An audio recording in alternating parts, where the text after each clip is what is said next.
This moment could have broken them, but instead, they chose to be stronger than their emotions.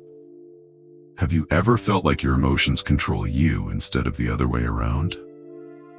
Maybe it was that time you exploded in anger and instantly regretted it, when fear paralyzed you from taking a risk that could have changed your life, or when self-doubt whispered, "You're not good enough," and you believed it. A few years ago, I let my emotions cost me big time. I was so overwhelmed with stress that I snapped at someone I loved, and it damaged our relationship for months. That's when I realized, if I don't learn to control my emotions, they'll control me and my future. But here's the truth. Emotions are powerful, but they don't have to be in charge. You can train yourself to be stronger than them. And today, I'm giving you the exact strategies that changed everything for me. But before we dive in, drop a 1 in the comments if you've ever let emotions get the best of you. Let's see how many of us are in this together. And if you're ready to take back control, hit subscribe, because this is just the first step in mastering your mindset. Why emotions hijack us. So why do we lose control? Why does fear paralyze us, anger blind us, and stress shut us down? It all starts in your brain. Meet your amygdala, your brain's alarm system. When you feel threatened, it screams danger and hijacks your logic. Meanwhile, your prefrontal cortex, your wise, rational CEO, gets shoved aside. Back in caveman days, this saved lives. But now, your brain treats a rude comment like a tiger attack, flooding you with emotions that don't match the threat. No wonder we overreact to texts, spiral before presentations, or binge eat when stressed. But here's the game changer. Ever snapped at someone you love, then wished you could take it back? Avoided a risk because, what if I fail, only to regret playing safe? Felt so overwhelmed you just shut down? Here's the truth most people miss. Emotions are signals, not commands. Fear says, "Hey, this matters." Anger says, "A boundary was crossed." Overwhelm whispers, "You need rest." But you decide what happens next. Your power starts the moment you pause and ask, is this emotion helping or hurting me? Comment right now. Anger, if you've ever blown up and regretted it. Fear, if self-doubt has held you back. Stress. If overwhelm freezes you, I'll reply with my number 1 tip for each. Your emotions are like wild horses, powerful but dangerous if untamed. The good news? You can train them. Here's your mental strength boot camp. Step 1. The 5-second pause rule. When emotions hit, your brain has a 5-second window before logic shuts down. Here's how to hack it. When triggered, freeze for 5 seconds. Breathe in for 4 seconds, hold for 4, exhale for 6. Test this next time someone cuts you off in traffic. Instead of rage, you'll feel in control. Step 2, reframe your thoughts. Your brain lies when emotional. Rewrite the script. Exercise. I'm gonna fail. I'm unprepared. What's one thing I can do now? They hate me. I have no evidence for that. Breathe. Yes, it feels silly at first, but try it for 3 days and watch your mental muscles grow. Comment below. What's one negative thought you'll reframe this week? Step 3. Train your body to master your mind. Want to prove you're stronger than your feelings? Start with your body.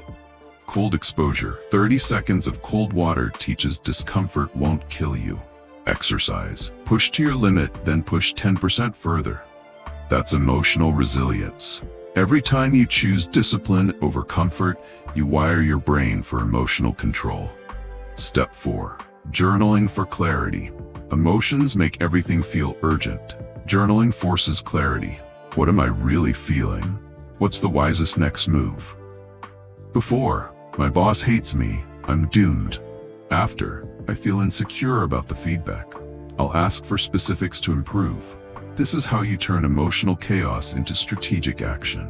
So far, you've learned to pause with the 5-second rule, reframe toxic thoughts, build resilience through physical challenges, gain clarity with journaling. But here's what separates the pros from amateurs: real-world applications. Knowing the tools is one thing, but can you use them when it really matters? Let's break down 3 make-or-break situations. 1. The workplace. Handling criticism. Your amygdala hears constructive criticism and screams, attack. Here's how the emotionally strong respond. Silent pause. Don't react. Let the 5-second rule work. Detective mode. Ask, can you give me an example so I can improve? 24-hour rule. If it stings, sleep on it before responding. Feedback isn't about you, it's about your work. Separate the two, and you'll be unstoppable. 2. Relationships. Staying calm in arguments. Love makes emotions run hot. But what if I told you there's a magic phrase that diffuses 90% of fights? I'm too emotional to talk well right now. Let's pause and revisit this in 20 minutes when I can listen better. It takes 20+ minutes for cortisol, stress hormone, to leave your system. Timeouts aren't weak, they're strategic. Share this to someone who needs to hear this. Relationship fights don't have winners, only survivors. 3. Social media. Protecting your peace. Did a stranger's comment just ruin your day? Fix that. Let's fix that. The 3-question filter. Do I know this person? Do I respect this person? Is this useful? Delete and move on. Turn off notifications for 24 hours. Your worth isn't decided by algorithms. That moment, that's your training ground. The next time it happens, you'll be ready. These aren't just theories, they're lifelines. But knowing isn't enough. You have to choose to use them. Which one will you try first?